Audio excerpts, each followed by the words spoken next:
அஸ்ஸலாமு அலைக்கும் வரஹ்மத்துல்லாஹ். பாஷா பாயுடைய ஜனாசாவில் பங்கேற்கிறது சம்பந்தமாக எப்போ வர்றீங்க, எப்படி வர்றீங்கன்னு சில சகோதரர்கள் கேட்டாங்க. தற்போது நான் மக்காவில் இருக்கிறேன், அதனால் அவங்களுடைய ஜனாசாவில் என்னால் பங்கேற்க முடியல.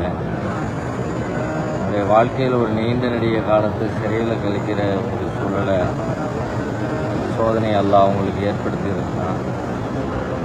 இந்த நேரத்தில் அவங்களுடைய பாவங்களை மன்னிக்கவும் அவங்களுடைய அமல்களை அல்லாஹ் ஏற்றுக்கொள்ளவும் அவர்களுக்காக நான் பிரார்த்தனை பண்ணுறேன். அவருடைய கபரு வாழ்க்கையும் அவர்களுடைய மறுமை வாழ்க்கையையும் அல்லாஹ் சிறப்பாக்கி உயர்வான ஜன்னத்துல் ஃபிர்தௌஸில் அவங்கள புரியமர்த்தணும் என்கிற பிரார்த்தனை இந்த நேரத்தில் அல்லாஹ்விடத்தில் அவங்களுக்காக நான் துஆ செய்கிறேன்.